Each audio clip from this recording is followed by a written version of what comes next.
This conference will now be recorded.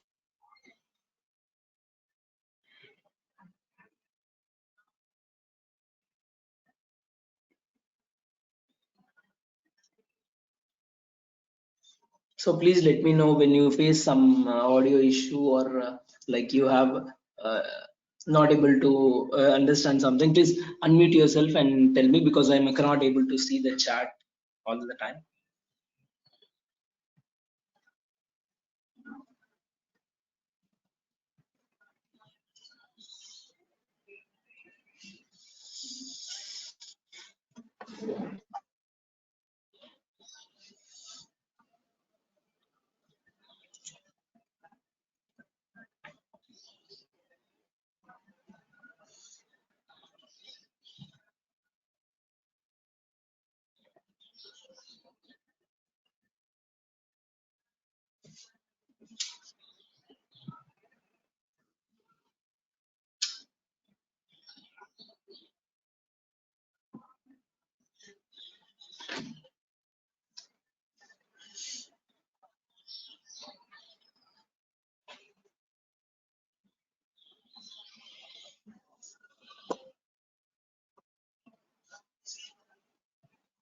And today we'll be seeing what is a constructor. And as I told you, as an example of a constructor, whenever you are trying to create an object construct, you will be seeing the constructor, right?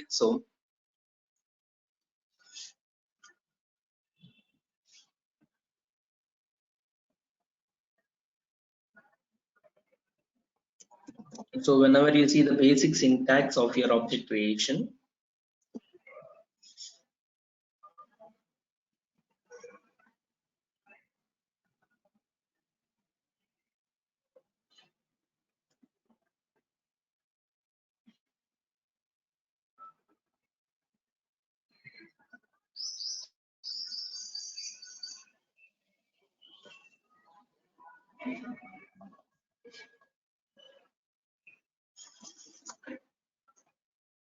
so for example, I have a class A.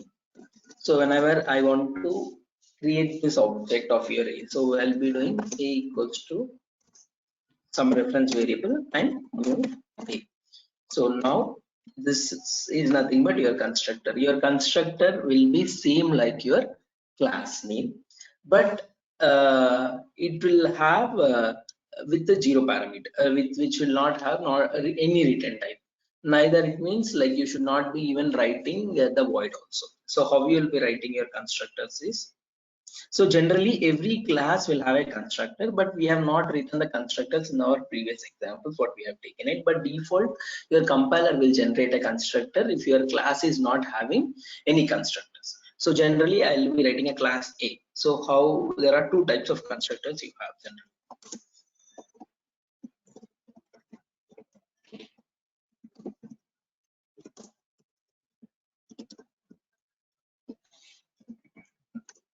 One is nothing but your zero parameter constructor, and one more is, or I can call this zero parameter or default. I'll tell what is the difference. I am calling it as default or zero parameter. And one more is nothing but your parameterized constructor. How you have parameter method and non-parameterized methods the same way.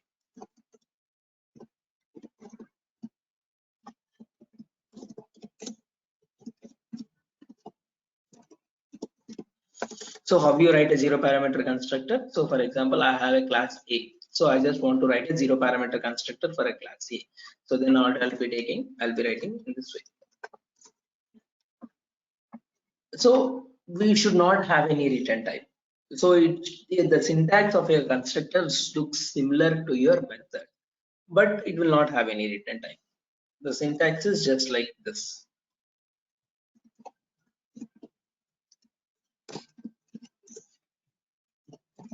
Class name, brackets, and open braces and close braces. So you should not put a return type. So for a method, the syntax looks like a method, but you should not be putting it as a even the return type. For example, if you put a return type here, what happens? It becomes as a method again. It will not be a constructor. So this is nothing but your zero parameterized constructor. So you are not allowed to put a void or something else. So if you put, it will become as a method. It will not act as a constructor. It will not throw any compile time error, but it will not act as a constructor. So this is nothing but your zero parameterized constructor. And when you want to write a parameterized constructor, you will be writing with parameters. How you write with a method. So I am writing a two parameterized constructor. This is my two parameterized constructor. We'll see what is the usage of constructors and why we need it. Once we understand what is a constructor and how we declared it, and whenever it get calls, and after seeing all this, we'll go to the usage. Yesterday also I've discussed what is a static method and how you declared a static method and when it get called and how you call it. So once we see that process, and at the end I have told you what is the usage of your static, right? So a static will be which is common. Whenever you want some variable to be shared commonly, you'll be using it as statics. The same way everything has a usage, right? Whenever you use any concept in Java, it should have some usage, right? So we'll discuss it once we see how to use these constructors. We can able to see what is the usage of it. So but when this constructor gets called, right? So the constructor gets called as soon as you create an object. So whenever you create an object, so with the new, I'm creating an object, right? So the constructor gets called. Before examples, we have not written a constructor, but you can write a constructor. So at that point, it will be called. If you want to, you can create an object with 0 parameter or 2 parameter. So if I'm trying to create an object with 2 parameter, I need to write a 2 parameterized constructor in my class. So this is nothing but a 2 parameterized constructor, and you have like parameterized, it may be 1 parameter or 2 parameter, anything. So this is nothing but your 1 parameterized constructor. So for example, if you want to call a 0 parameterized constructor, you'll be creating an object in this way, right? And if you want to call 2 parameterized constructor, I need to be creating an object with 2 parameters. So a, 2, 3. How you call as a method? Same way. So as soon as you create an object, the first step called gets will be a constructor. A will assign it to 2 values assigned to A and 3 values assigned to B. Same like when you want to create for 1 parameterized, the same. And you will pass 1 parameter. It will call the 1 parameterized constructor. So the object creation happens by calling 1 parameterized constructor. I hope you are clear up to this, right? So generally, okay, if someone want to ask something.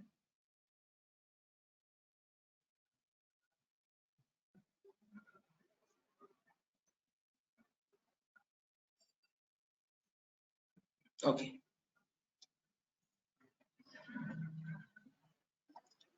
I thought someone unmuted themselves. Okay, fine. Continue, right?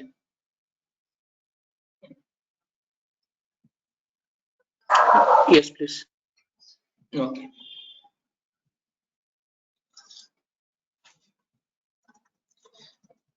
Generally, a class will have a constructor, neither 0 parameter or 1 parameter. By default, your class will have a constructor. But you may have a question, right? So yesterday we have done some example, right? You see, yesterday we have done 2 examples. Demo Isha is the package I've taken. So in this Demo Isha package, first example we have seen about my first program. Something I think we have seen static method, non-static method. All right. So you see, is there any constructor we have written here? Is this, we have any constructors here? No. Yes. No. Here also we do not have any constructor, right? Neither 0 parameter or 1 parameter. It is just we are calling this.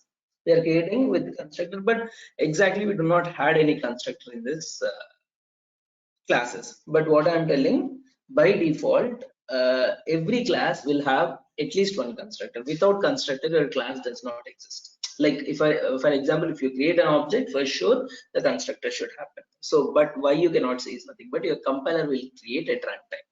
So, for example, I have written a class.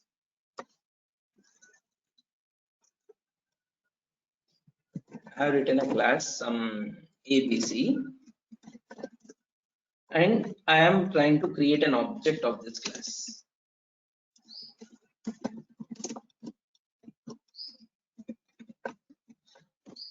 And assume that if your class is not having any constructor, but you created an object with zero parameterized constructor. So then what happens at runtime? Sorry, whenever you do compiling, after compiling, what happens? Your compiler will write a zero parameterized constructor for you. So whenever it generates a dot class file, that dot class file will have a zero parameterized constructor. Your compiler will write a zero parameterized constructor like this when you are doing, when after compiling it, and you are whenever you compile it, you will get dot class file, right? So this dot class file will have the constructor, but which constructor it will have? Constructor generated by compiler. So you have not written a constructor, but compiler will write a constructor for you. If your class, in a class, if you are not writing any constructors, and when you are trying to create an object with zero parameterized, when you are trying to create an object with the zero parameterized constructor. So if your class is having constructor, your compiler will not write it. But if your class is not having constructor, the compiler will write it, and but you do not see any output because the compiler will not write any code. It will write a constructor with empty braces, so you will not see any output when you do compiling. So compiler will write only remember the point, compiler will write only zero parameterized constructor. Compiler will not write a parameterized constructor. So whenever you are trying to create an object with parameterized constructor, it is your responsibility to write it. And the point is, compiler will create or write the constructor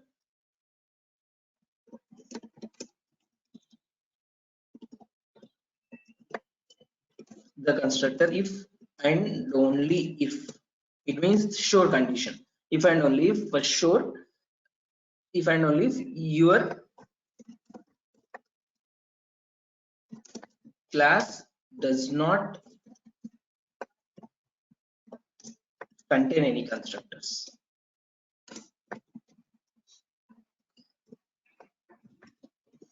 So it means your compiler will write a constructor or it will create a constructor first.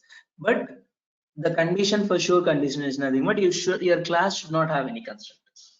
And if your class is having, this is point to be important to be noted, if your class is having any constructor, neither one parameter or zero parameter, your compiler will not write it. And compiler will write only zero parameterized constructor, and compiler will write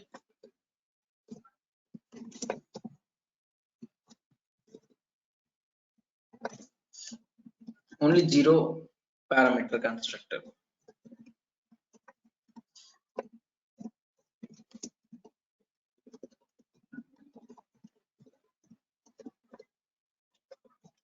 It will not write one parameter or two parameter constructor. It will write only zero parameterized constructor.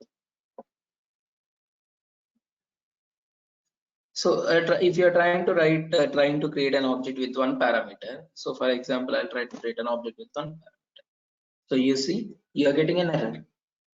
It will say the constructor employee int is undefined, right? But I'm trying to write with zero parameter, but it is not giving any error, like employee zero is undefined. Why? Because your compiler is writing the zero parameterized constructor. But if you want to create an object with two parameter or one parameter, it is your responsibility to write this constructor.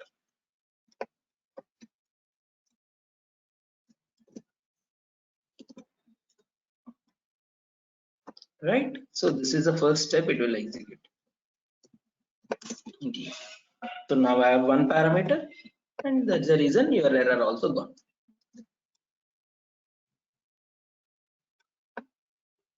Here there is also, that's the reason.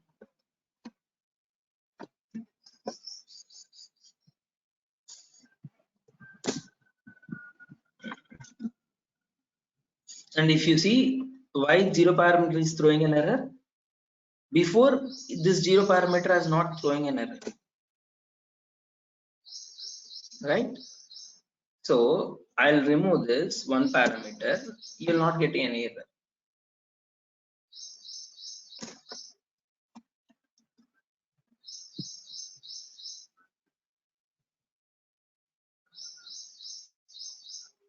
See, I removed this one parameter and you are not getting any error, right? Because this is not there, but you are still it is able to pass. It is similar like, for example, you have a display method, right, in this class, and if I remove this display method, can I able to call it? No, right? It will show this display is undefined, right? The same way, I'm trying to, don't, the method and constructor is different, but I'm trying to uh, understand it, the concept, make you understand this concept. So similarly, you have an employee with zero parameterized constructor. Still, you do not have this zero parameterized constructor. You see, this is an employee example where I am not having this zero parameterized constructor in my class. But why there is no error? Because your compiler is writing. Right, for sure you should have that constructor when you are trying to create an object. So here the point, there are 2 points I told you. Your compiler will write only 0 parameter, it will not write 1 parameter or 2 parameter, and it will write the constructor and define only if your class does not have any contain constructor. It means your class should not contain any constructor, neither 0 or 1 parameter. If your class is having constructor, your compiler will not write the constructor. So assume that if you are trying to create a one parameterized constructor, it will throw an error stating that this type is defined. One parameter is required. Why? Because your compiler will not write one parameter. So it is your responsibility when you are trying to create one parameter object with one parameterized constructor. It is your responsibility to write that constructor. So this A will take one parameterized constructor. So why there is a zero parameter also showing an error? Because your compiler will not write now. Why your compiler will not write?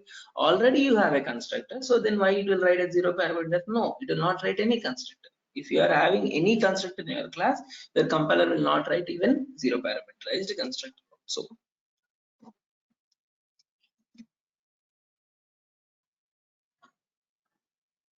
So it will try to write it if you are not having any constructor, but at least if you have any one of the constructor in your class, even your compiler will not write zero parameter also. Is this point clear to everyone? And this is the first statement, it will be executed.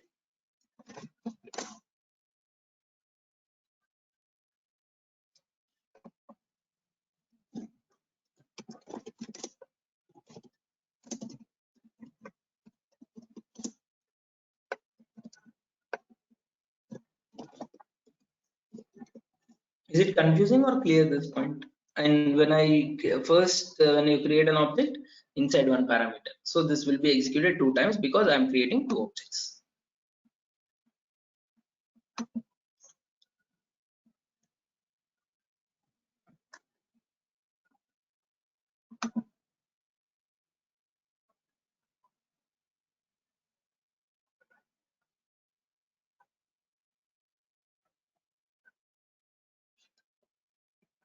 So you see, inside one parameter, inside one parameter.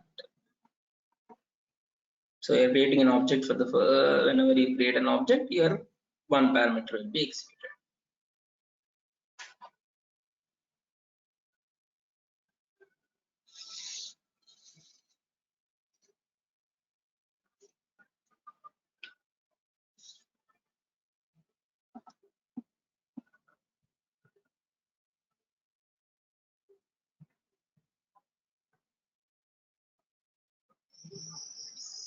Is it clear or any confusions?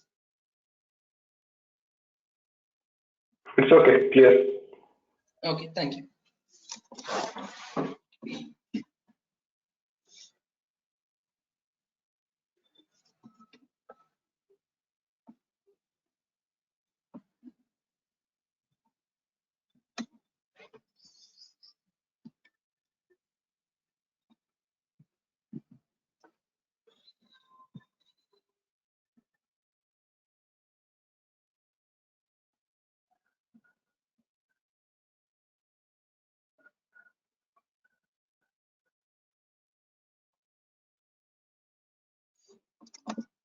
I'll create one more class called constructor examples.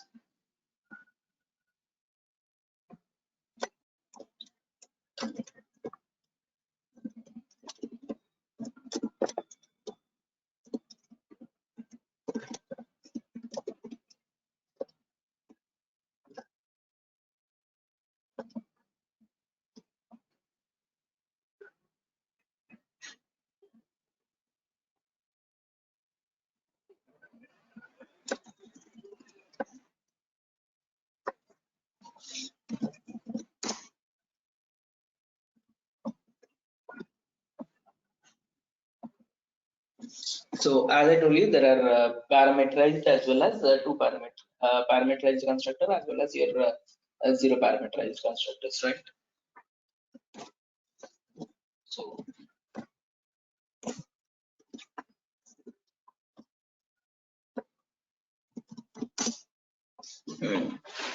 you want to write parameterized constructors.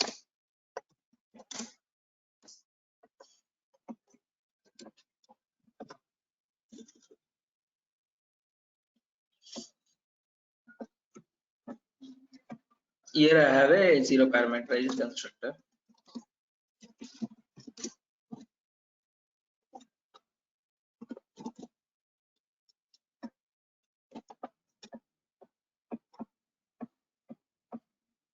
Sorry, two parameterized constructor. So I'll be passing this two parameters.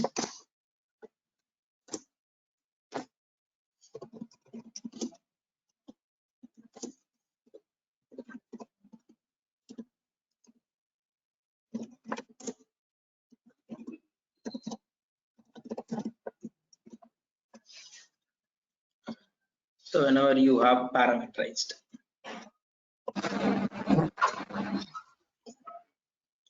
sorry, Have any access specifiers for constructor, sorry, final or anything? sorry. I cannot hear you. Can you repeat that? So, like,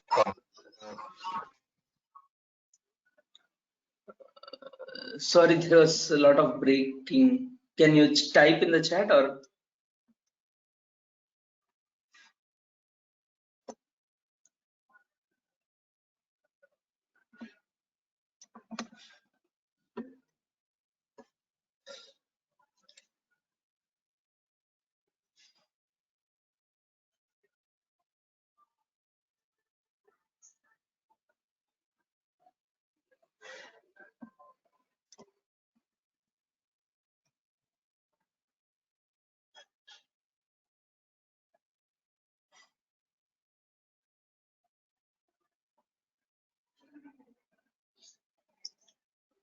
Okay, you're asking, can we define access specifier? Can we define it final? So you're asking that constructor, can I define access specifier here? Yes, you can define access specifiers. Like we'll have public, private, protected access specifiers. Whenever we discuss it, we'll be discussing that access specifiers. And you're asking that I can make this constructor also final. See. Illegal, only public protected and private are permitted.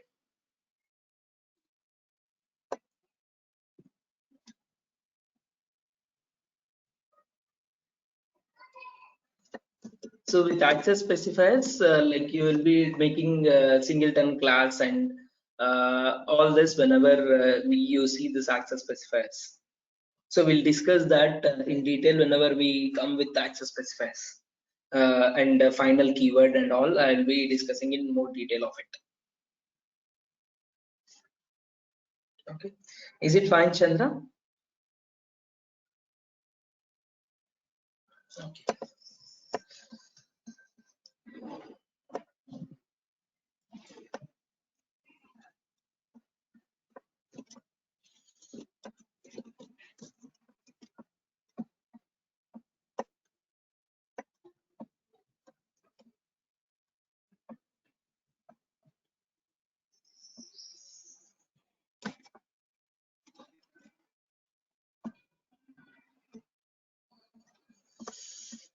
So this is how you write a zero parameterized construct.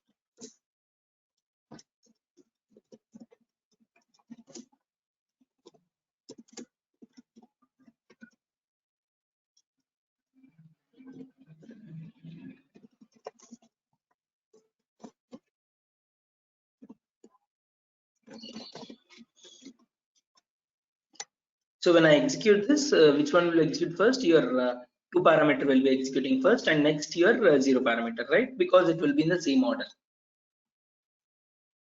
As constructor So whatever, whenever, as soon as I create an object, this gets called and it is going to execute this part. And whenever I create this zero parameter will be executed. And and you need to know what is the use of this constructor and when we will be using zero parameter and when you will be using this parameterized constructor. Am I right? Am I audible? Ah, yes. So is this called as in constructor overloading also? Ah, yes, you can call that like overloading is nothing but construct a same name and writing a different signature, right? So I have not discussed that concept. Yes, you can able to say so. You do generally do a method overloading. What is a method overloading? Writing a same name with different signature. It may be the return type or the parameters. Yeah, I see that you have sent two parameters and zero parameters. So I Yes, thought. yes, yes, yes.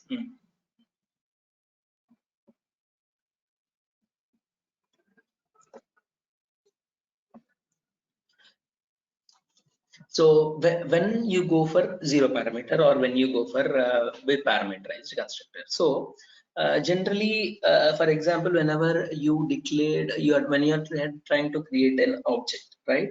So what happens? As I told you, what object will take? It will take it will create all the memory for non-static variables. Am I right? So as I discussed, whenever you create an object, that object will will create the memory for all your non-static variables, and your non-static variables all belongs to your object level. Am I right? So whenever you are trying to create that, and you want some values to be assigned it, so you can define it in your constructors.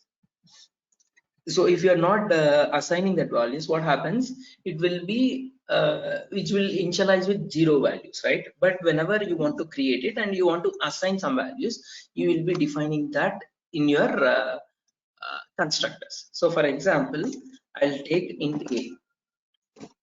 You see, this a is nothing but my non-static value, right? So if I am trying to print this a, so what it is going to print? It is going to print the default value. Am I right?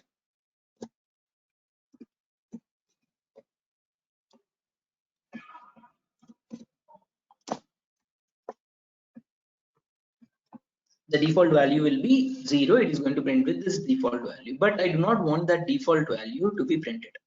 Like for a, whenever it is trying, why it is printing with the default value 0? Whenever you are trying to create an object, the value for a will be initialized as a 0 and you are printing that 0, right? So but you do not want it, but whenever you create an object, you want for an a some value to be assigned. So I can able to do that in my zero parameterized constructor. So it means it is not only for the variables. What are the things that you want to be initialized only once at creating an object? That values you will be defining it in your constructor. So how many times your constructor will call? Your constructor will be called only once at the time of creating an object. So then you will be defining that in your zero parameterized constructor. So now if I am trying to print this a, it will be printed with 0. Sorry, it will be printing with that 2. right? So at the time of creating an object, the a value, instead of defaulting to 0, it was taken as 2. And it will be same. It will be same for all the objects. For example, if I create 10 objects also, thus a value will be 2 only. So you see, I have created a constructor E1, right? So constructor I'll be creating with E2. So now how many a values should be there? There should be 2 a values. 2 a should be present. One a belongs to E1 and one more a belongs to E2 object. So, and if you are trying to print the same E2 dot a, it will also take the same value, the same 2. Am I right?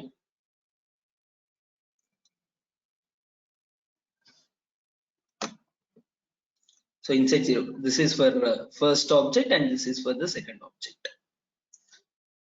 So whenever you define the values in a 0 parameterized constructor, it will be unique for all the objects.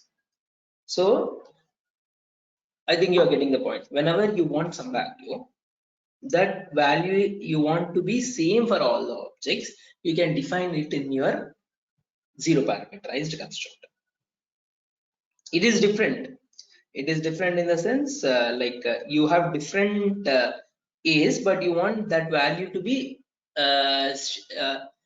same for everyone. So then you define it in 0 parameterized constructor. For example,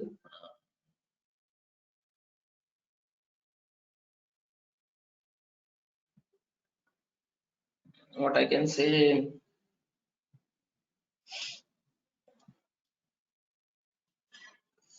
for an employee or a student, I was trying to take an example.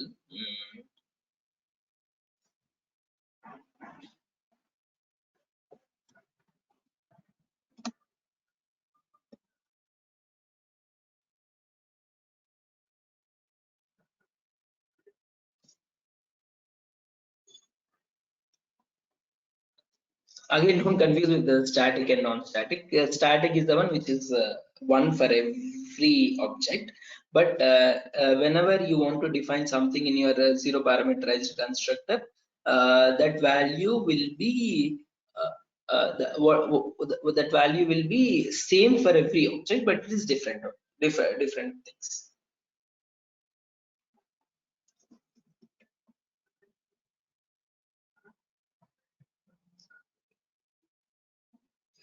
Employee.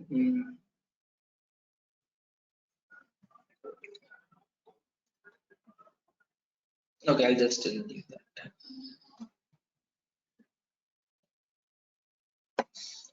But whenever you use for 2 parameterized constructor, that values will be not same. It will be different for every object. Why? Because you will be passing that from the parameters itself.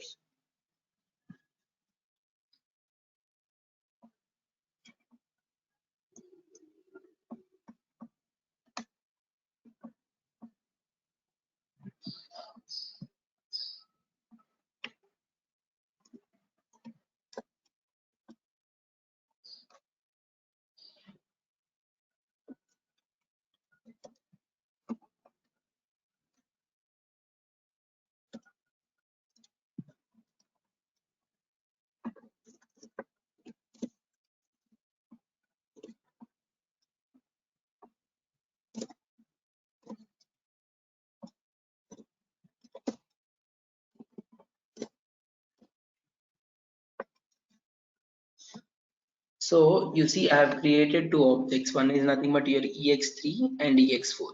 So when I am trying to create an ex3 object, I am passing the values 2 or 3. When I am trying to create ex4 example, ex4 object, I am passing the values 5, 6. So your A and B values will be different for in both the cases, right? So this A and B is nothing but your what I mean to say, your local variables, and I can make this as nothing but my I can make them as nothing but my I can assign this local variables to an instance variables. So for example, I have something in P here. So here we use this keyword to make the differentiation between your local variables and your uh, non-static variables. So I can take it as P and Q otherwise. So A equals to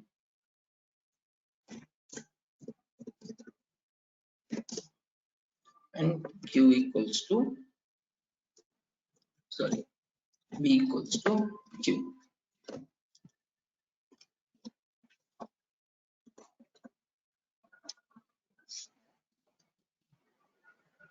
So now for both the objects, your A and B will not be the same. Am I right? It will be different. So for your EX3 object, your A value will be 2 and B value will be 3. For EX4 object, your A value will be 5 and your B value will be 6. If you see, this 2 gets assigned to P and Q gets assigned to whenever you are trying to create an object, it will call this constructor, 2 parameterized constructor, 2 to P and 3 to Q. So again, that P, this is nothing but my local variable. You can see the differentiation. So which is light color and which is like dark color. This is nothing but my instance variable. So the local variable value, I'm giving it to the instance variable. So P value, I'm giving it to A, and Q value, I'm giving it to B. So now your A will take 2 and B will take 3. So you can bring that here.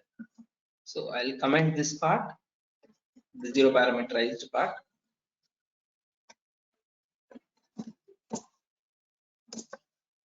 So EX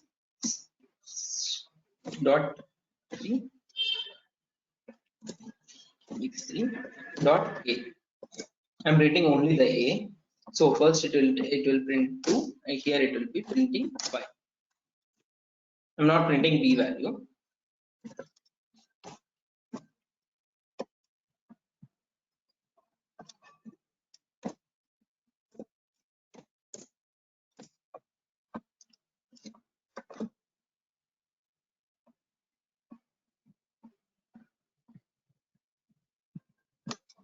So inside 2 parameter 2 and 5.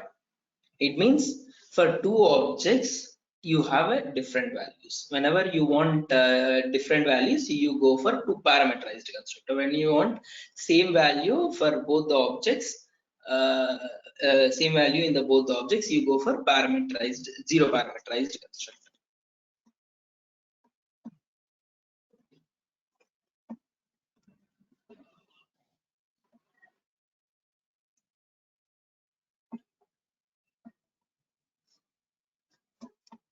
I'm trying to tell you when you go for parameter and when you go for zero parameter.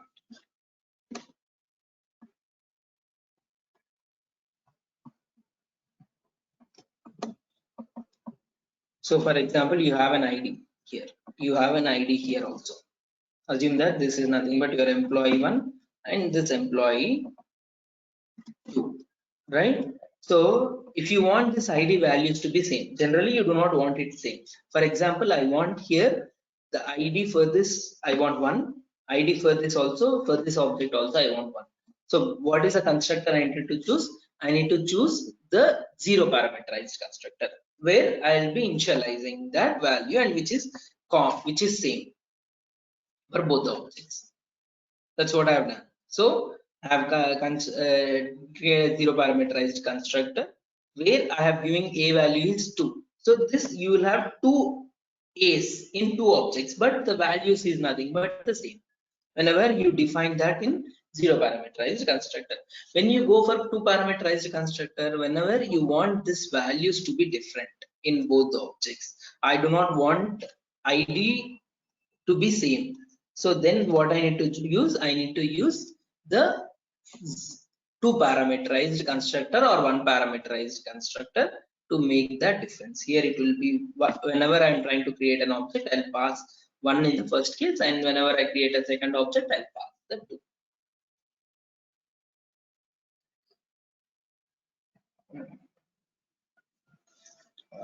Here, can you tell any example like that variable will be present in both the objects, but you want that value to be same?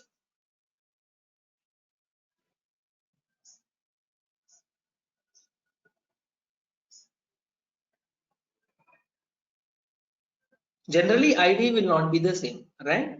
So here you have an ID 1, and here you should be having an ID 2.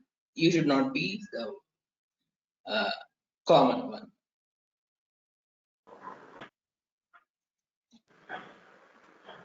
Total mark for a student object can be same on both the objects.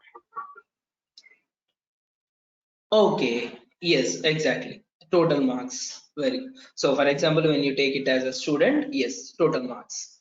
Here you have a total marks. Here also you will be having a total marks. Right? So what you define that, this you can define it in your zero parameterized constructor 100, and it will be also the 100. So for example, when you have 50 students or 100 students, it will be the same. I think you got the concept, right? Like whenever you want that value to be same, you define it in zero parameter. Whenever you want that value to be different, you define that in two parameterized constructor. And what is this advantage of this constructors? If you see, I have written an employee class, and I'll try to make this as a constructor. So you see here, whenever you are trying to pass the CMP ID, company ID, so where you are trying to pass it, I created an object. So before case, how your example is,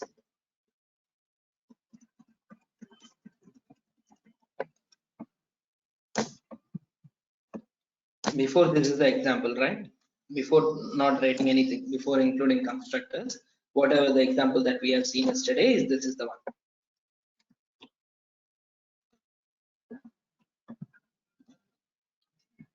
Employee, and with the passing this parameters. Assume that if your employees are having 10 properties, right? ID, name, address, some manager name, some other name. So then what you need to do, you need to again define even dot address, even dot manager name. So like you need to do it for 10 employees or 100 employees that you have. So it is like a lengthy process, right? Generally, you'll not be doing it. You'll in the real time you'll pass from DTOs, but as of now, so but here that is nothing but a lengthy process. Like you want these values to be initialized whenever you're trying to create an object, right? So then, what constructor you will take it here?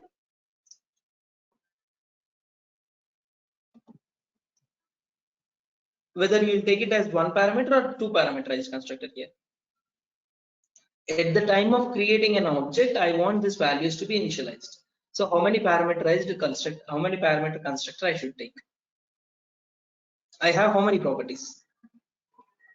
Don't think company ID is a static one. Do not, how many properties I have? Two properties. So then I should be taking a two parameterized constructor. If I have three properties, I'll be taking three parameterized constructor, and I will initialize these values at the time of creating my object. Am I right? Yes. So here I'll be taking two parameters, int some ID, string name. And what I need to do, I need to give EMP ID, what is nothing but a non-static variable value, ID, and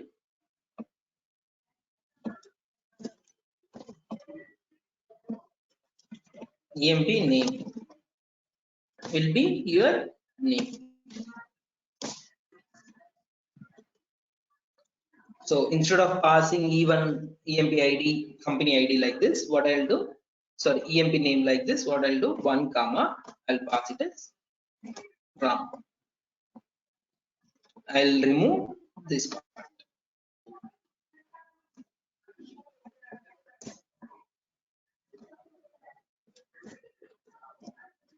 Am I right? Same way, when I'm trying to create a two parameterized one, 2 comma, some Suresh.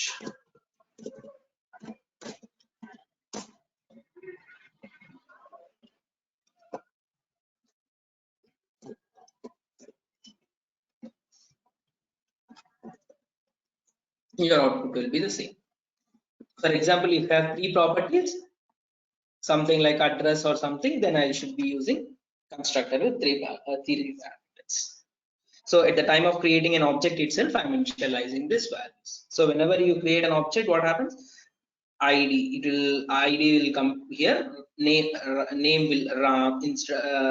will take this RAM, and this ID. This is nothing but a local variable value. I'm assigning it to the instance variable. This is nothing but my local variable value. I'm assigning it to the instance variable value EMP name. So the output will be the same.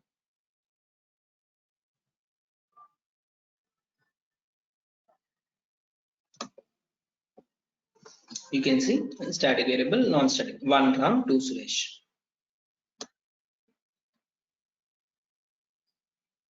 Hope these points are clear. When to use this constructor, what I mean to say, when you'll be using zero parameter, when you will be using parameterized, and what is this usage.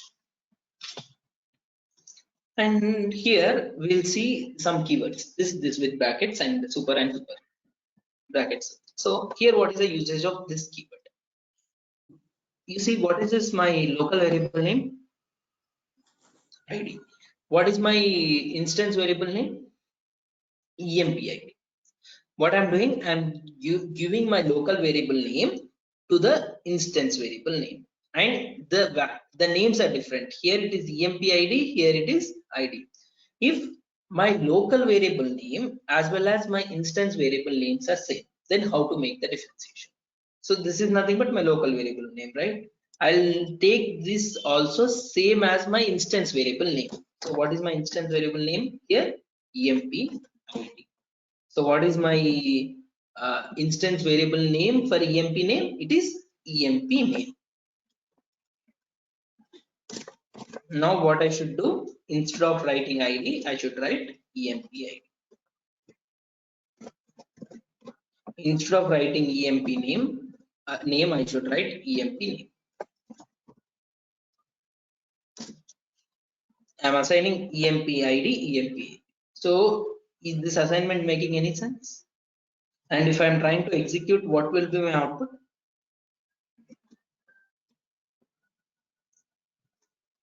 Can you tell me what is the output in this case?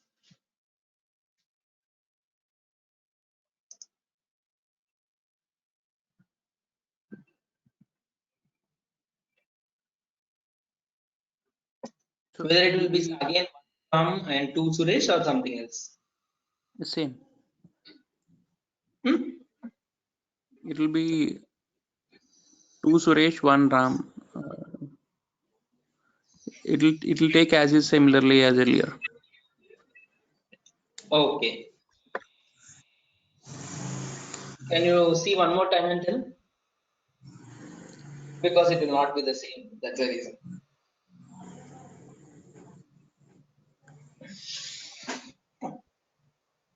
You understood what is the change I have done?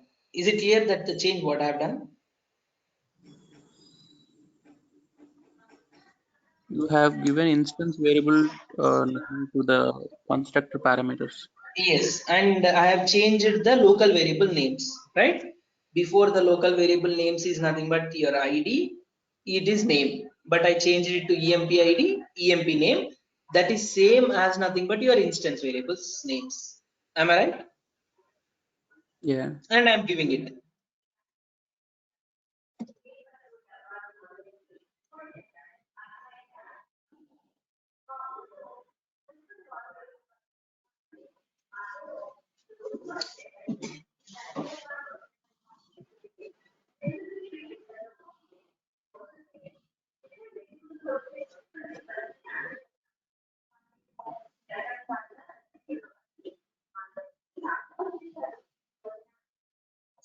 Okay, like, are you clear with whatever I have changed, or some confusion in whatever I have changed?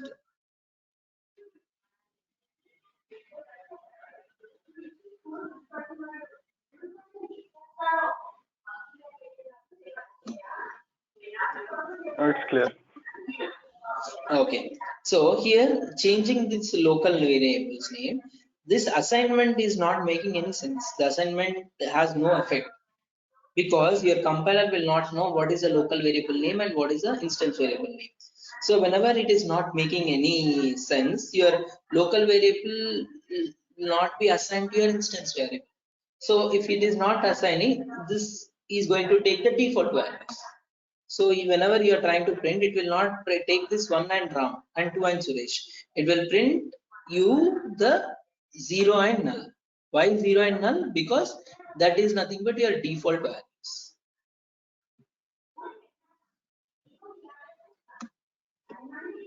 So non-static variables, 0 and null. It is not printing 1 and Ram. Why it is not printing that Ram and Suresh? Because you see this assignment has no effect. Why it has no effect? Because your compiler don't know which is the local variable, which is the instance variable. Why? Because the names are same. EMPID is nothing but your local variable name and EMPID is nothing but your instance variable name. So to make this differentiation, whenever your local variable name and your instance variable names are same, you need to tell to the compiler, okay, this is my local variable and this is my instance variable. So how you will be telling it? By using a keyword called this. So I'll be using this dot empid, this dot emp name. So this belongs to object. So current object empid, this dot empid is nothing but this current object empid. This dot emp name is nothing but this object emp name. So now local variable name assigned to instance variable, local variable name assigned to this instance variable name.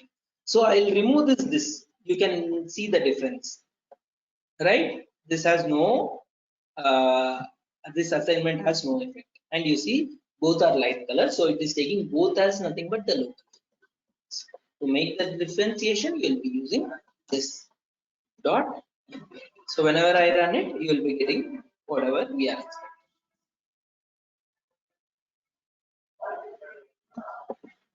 One Ram, two Suresh.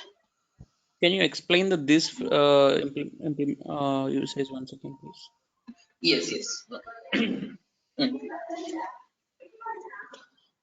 Okay.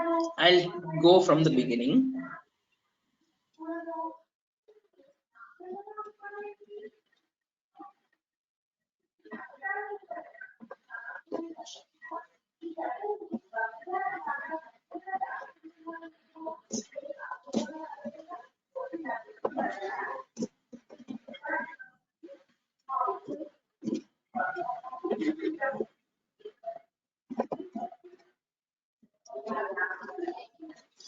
Here, whether I'm just trying to recap all the things what I've explained it.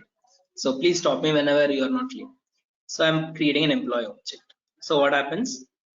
Your ID gets 1, your name gets Ram, right? So what is this ID and name? Whether they are nothing but your local variables or instance variables. Local variable. Local variables, right? Because you declared among the parameters. But this emp id, emp name are nothing but your instance variables, and you are assigning this local variables values, this id, to your instance variable emp id.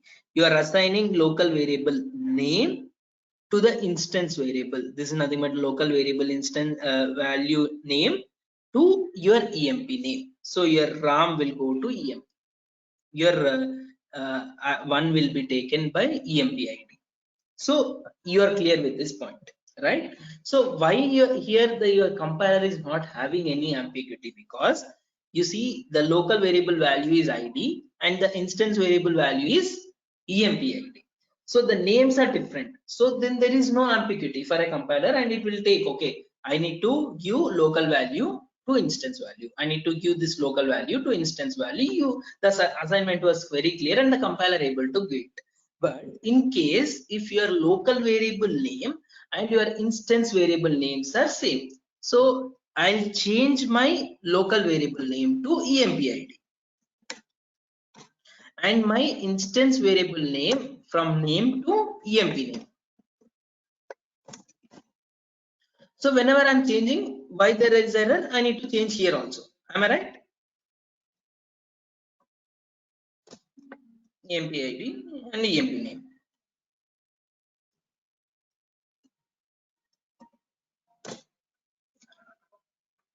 So after doing this, you see there was a warning.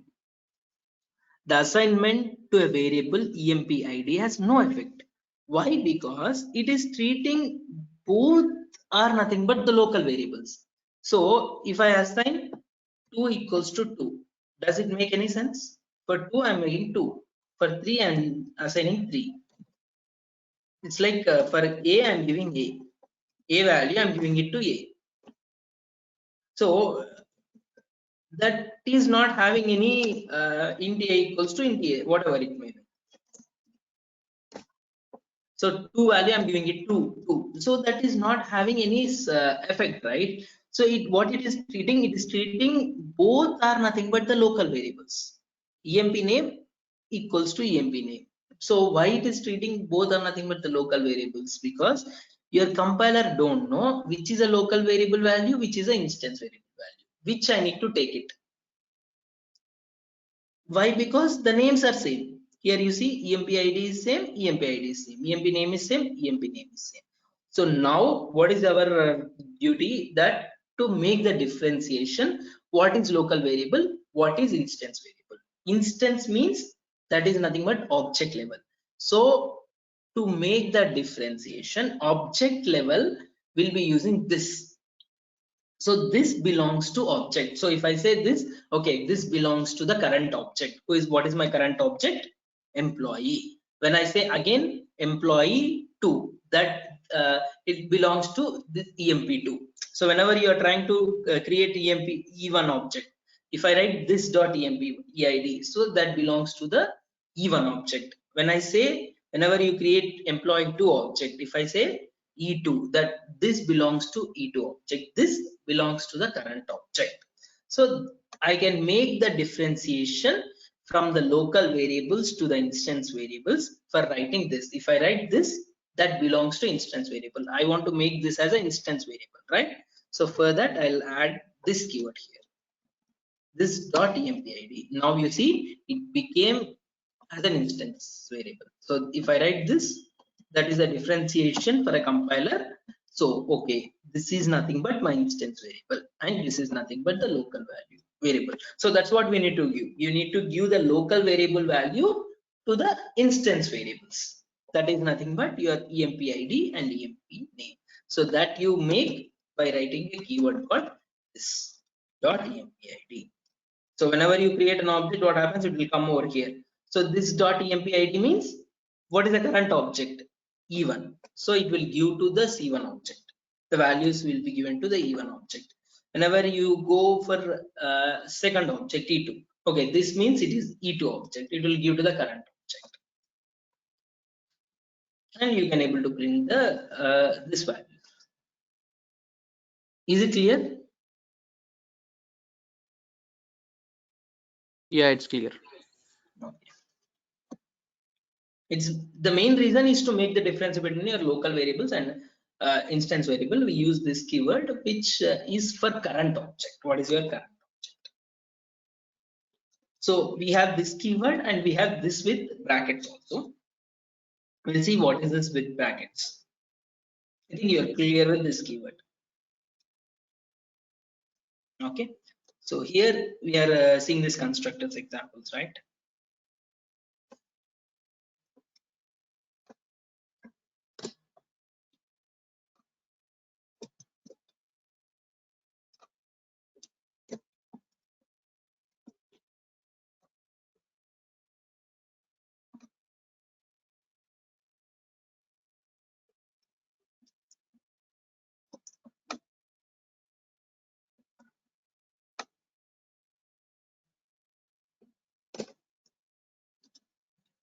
I have a two parameterized constructor.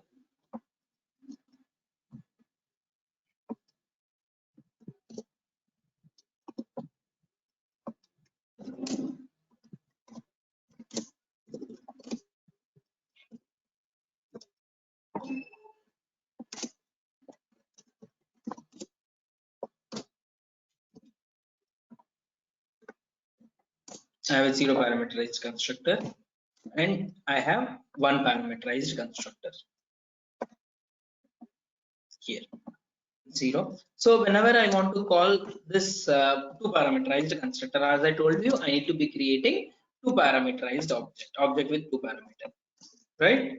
So whenever I want to call 1 parameter, I need to create an object with 1 parameter.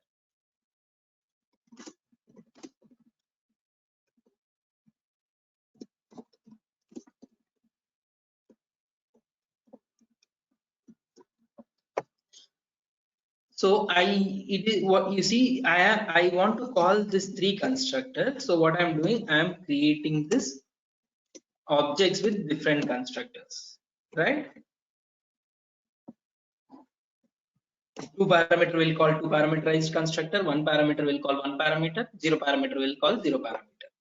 You see the order of execution will be 2, 0, 1.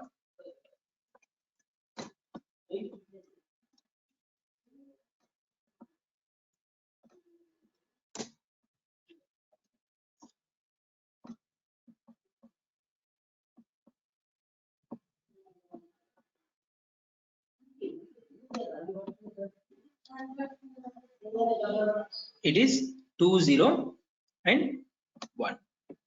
But you see, whenever you want to call all these 3 constructors, you are creating 3 objects, but you do not want to create these 3 objects. By creating one object itself, I want to call all other 2 constructors. Well, for example, if I create, I'll be creating only 2 parameterized constructor, but from 2 parameterized constructor, I want to call other 2 constructors. Then I'll be using this with brackets. So for example, if you don't create this object, it will not call 0 and 1, right? It will call only 2 parameter, because you created only 2 parameter constructor and it is going to call only that part. But your requirement is nothing but you want to create one object but you want to call other constructors from it. You got only one output. Why? Because I commented this part. So from 2 parameterized constructor, if I want to call 1 parameterized constructor, so then I'll be using this with brackets. What is this with bracket? In 1 parameter, I'll pass the constructor. This, as I told you, current object. So 2, I'm passing 1 parameter of int type. I'm passing 2. If it is string, I'll pass the string. So it will call this 1 parameterized constructor. So from 1 parameterized constructor, if I want to call 0 parameterized constructor, you can tell me the syntax this with dot. And this should be the first statement, right? For example, if you want to call 2 parameterized, you will be using this with 2 comma 3, like that, right? Why? Because there was an error, because already you created an object with that.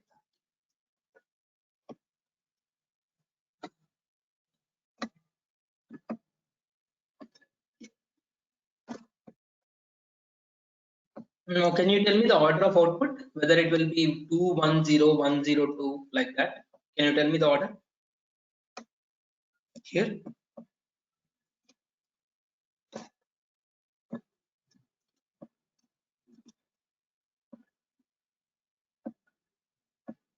Two, 1, 0.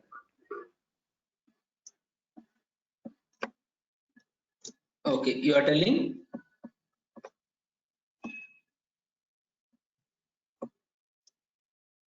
we are creating 2 parameterized constructor. You are telling 2, 1, 0.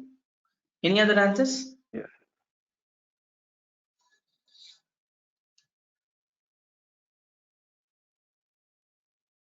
Where are they initialized? Actually, in first parameterized constructor, the 2 values initialized. Okay. Yes. Okay, so which means it will take 2 and 3 for Q, and second there is no, so it will be 0. No, there Okay. is no value there actually. Third, it will take 2.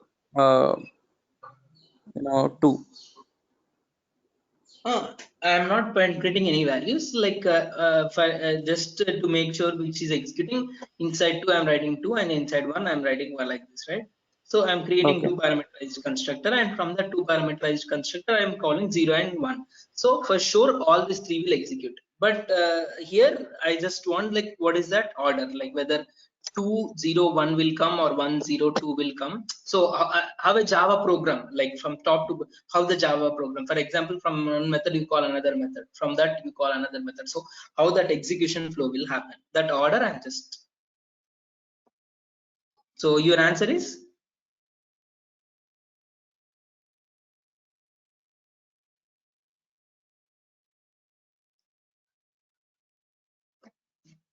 Okay, it should be 0, 1, 2. Okay. Any other?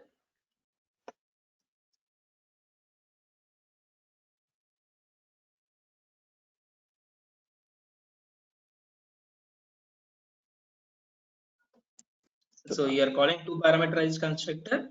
It will go here. From there you are calling one parameter. From that one you are calling 0.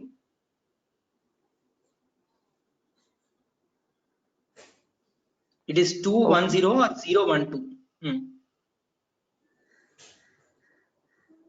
How come a zero constructor will get be instantiated actually? So Because I am calling this with 0, right? This with 0 parameters. okay. So that's what I am telling. This is used to call another constructor from the current constructor. So from this two parameterized constructor, I want to call one parameterized constructor. So this in brackets, I'm passing one parameter of int type. So 2, which will call your one parameterized constructor. So from one parameter, I want to call 0 parameter. So 0 parameter, this with brackets. This will call 0 parameter. it is 2 0 and 2. There is no, okay, why 2 will come 2 times?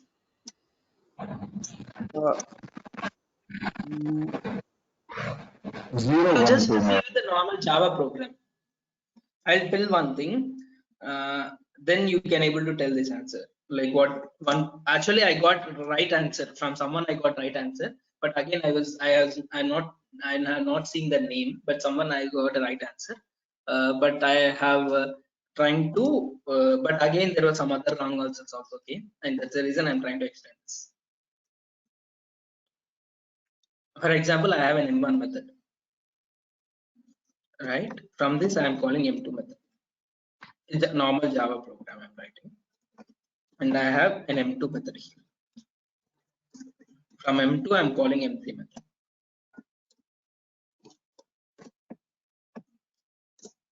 And I have an M3 method. And your M3 method will execute, right? So can you tell me the flow, which one will execute first? I have written some code here, and this is the first statement I'm writing. So which method will execute first? Whether M1, like the code which is present. Here I have the code. M2 will get executed. And M3. So you call M1, but which code will execute first? Whether M2. M1 code or M2 code or M3 code? First From M2 M1 code you're will. calling why? From M1 you're calling M2. From M2 you're calling M3, right? Oh yeah, you're right. So M3 from code will. M1, yes. Then next From M3 M2 code. M2 code will execute. Yeah. Next M1, right? Why? Because that is a flow. For example, from one method you are calling other method, it will go to M2. From M2 you are calling M3. So it will execute this M3 code. So from where your M3 get called, it called from M2. Am I right? So it will go to M2 and it will complete this flow. After completing this flow, from where M2 get called, M2 get called from M1. So it will go to M1. So that is a normal flow, right? From main method, you will call one method, it will execute that, and it will come to the caller. So who is the caller of your M2 again? M1, and it will execute M1. So M3, M2, M1. This is the flow, right? The same concept over here. You are calling two parameterized constructor. From two parameterized, you are calling one parameter. From one parameter 0. So then can you tell this output now?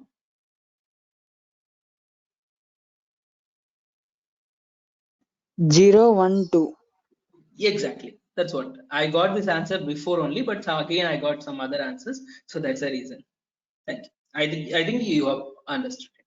So from 0, you are from 2 you are calling.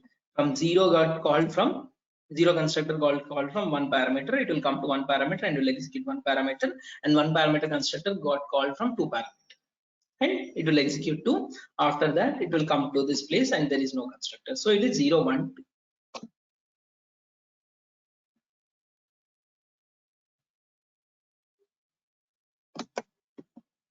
0, 1, 2 parameter.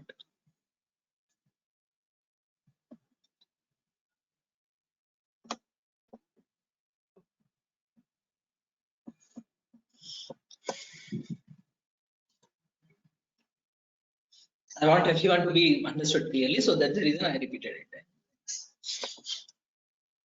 Hope the things are clear, right?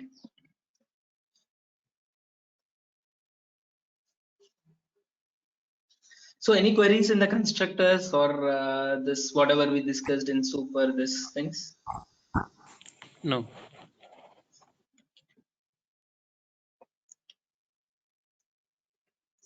So how you have the super this and this? We have seen this with brackets, right? Similarly, we have super and super with brackets. The same thing. Well, this is used for current object, right? You use super for parent class things, and you use super brackets for parent class constructors. So we will discuss inheritance in detail. So then I'll be telling again. I'll be covering this super and super this part also. Inheritance is like whenever you have a child and parent relationship. Like for a class, you can make another class as nothing but your parent. So more we'll discuss about inheritance, but as of now I'm just covering it. So for example, I have a class A. I want that class A has some properties. I want these properties to be assigned for some other class also. I can make this class as nothing but a parent. So what I'll do class B extends your A. So now here B becomes a child of your A. So now A is a parent and your B is the child. So you use extends keyword to make this as a child and parent, and this is nothing but inheritance concept. So we'll be seeing the types of inheritance and all this in upcoming. But to say this part, I'm just telling as an example. So here, for example, you have some method called void m1, right? And whenever you want to call this m1 method from your child. So for example, you have another method here called void m2. And whenever you create an object of your B class, that is nothing but your child.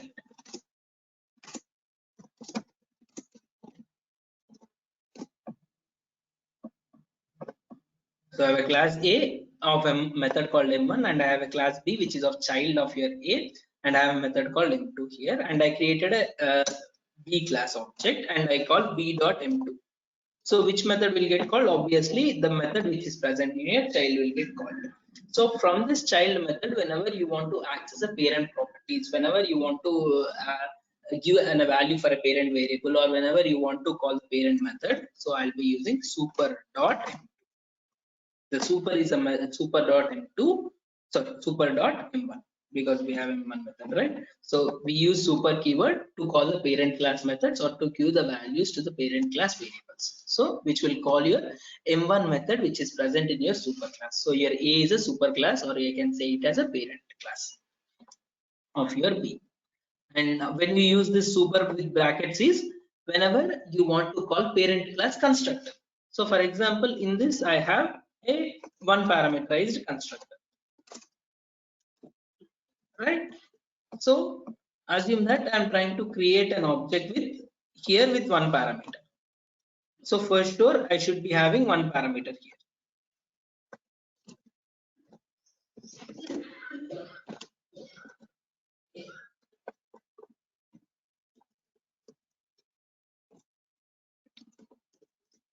So which constructor will get called? Because I have created a child class object. So first it will get this one parameterized of this child class constructor. So from this child class constructor, I want to call parent class one parameterized constructor. From the child class one parameterized constructor, if I want to call parent class one parameterized constructor, so I'll be using super with brackets. Super with one parameter.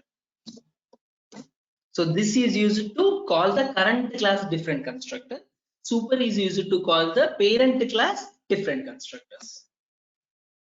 So if the parent class having two parameters, something like that, a something you take string also, string name, comma int id, something I'm taking. So I have two parameters, one of string type and one more of int type. So then I'll be calling that from this constructor. I need to pass. I want to call two parameterized constructor. So I'll pass first parameter as a string because it has a string over here. Anything, some, and the second parameter is nothing but as a id, an integer value. So it will call this two parameterized parent class constructor, name and id, Raj and one. So we'll see with this with the example also by executing it. But I hope you are clear what is this keywords. This with bracket, super and super with brackets. Super, this is used for current class constructors and current class in current class, and super is used for parent classes, like when you have inheritance concept, like a child and parent relationship.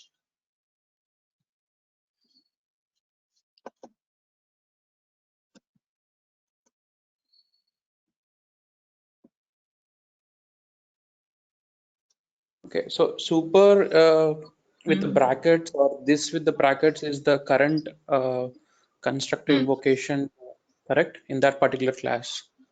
Yes, exactly.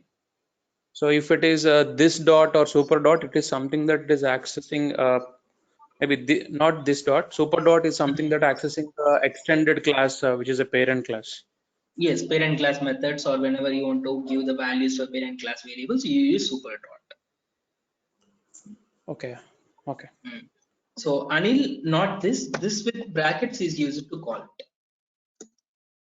This is a keyword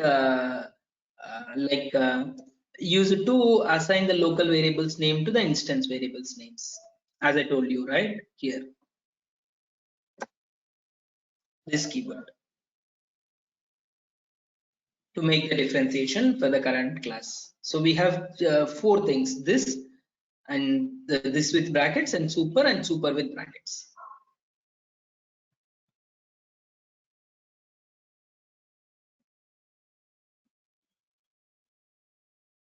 This is used to make the difference between local variables and things. This with brackets is used to call the current class constructors. Super is used to call the parent class methods.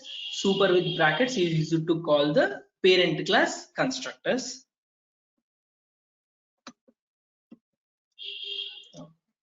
Is it clear, Anil?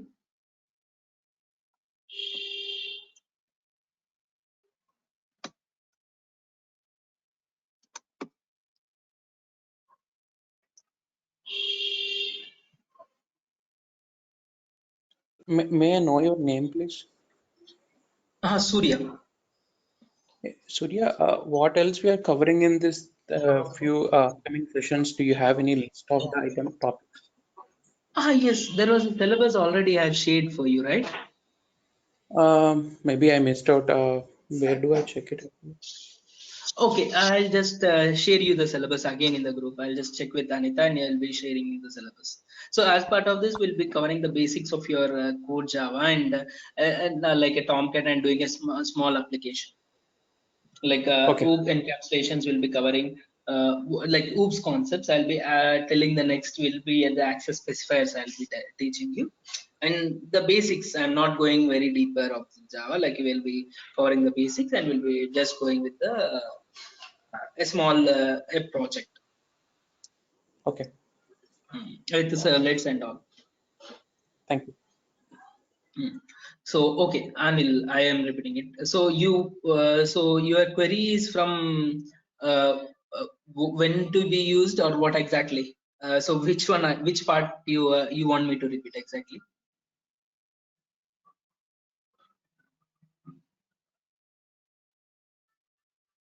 Okay, what is this and this with brackets? Okay, fine. Okay, okay, I'll just give an overview again. We will be using this keyword.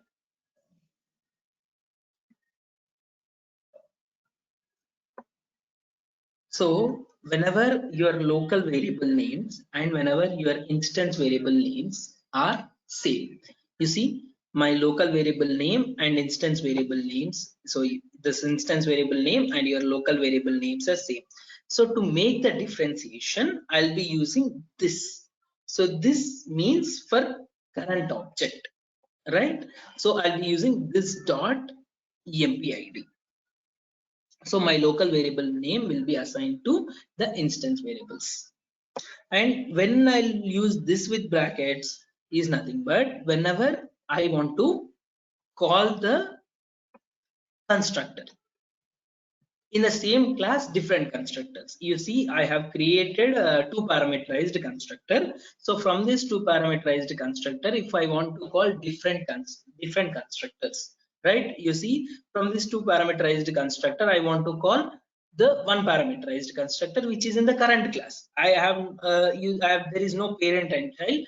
In the same class, if I want to call the another constructor, I'll use this with brackets. So this with 2 I'm passing, which will call two parameterized constructor. So this with zero brackets, it will call your zero parameterized constructor. So that is the difference between your this and this with brackets. So basically both are used for current classes. And you have similarly super and super brackets. How you have this and this with brackets. Similarly, you have super and super with brackets.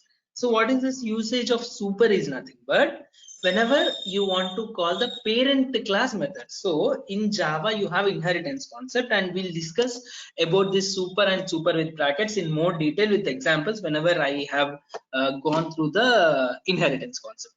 So as of now, whenever you have this super, super is used to call the parent class methods. So how you will make a parent class? For example, I have a class A. So for this class A, there are some properties. If the another class they want to give it, so you make that another class with a child. So I have a class B which extends A. Right? So now your B is nothing but the child and your A is nothing but the parent. So here now in parent I have a method called m1 and in child I have a method called m2. So I created an object of your m2. Sorry, I created an object of child and I'm calling m2 method. So which will call your m2 method which is present in the child. Your B is a child now, your A is a parent. So we see why that inheritance and more details. So here from child, if I want to call a parent method, I use super dot.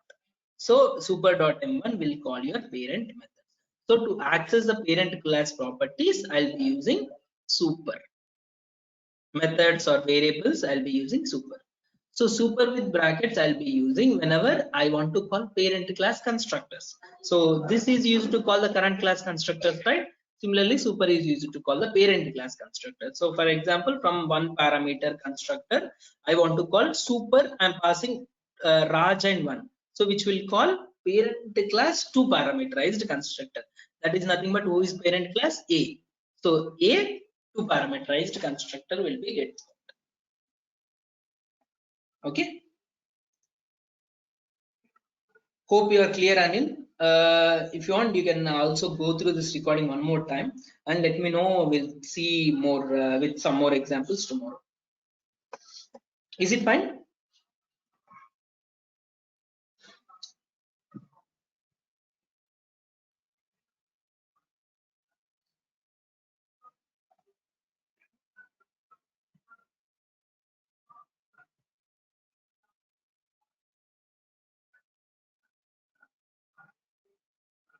Yes, sir.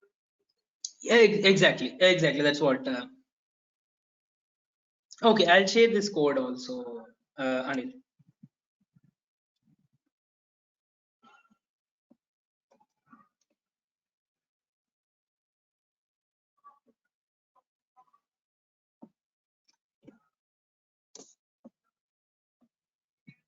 I have kept in a chat. You can take it.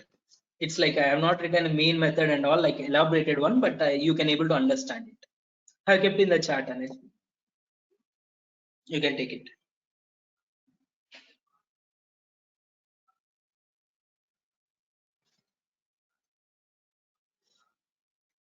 Okay. Hope the session is useful. Thank you. Thank you all. Thank you for the patience.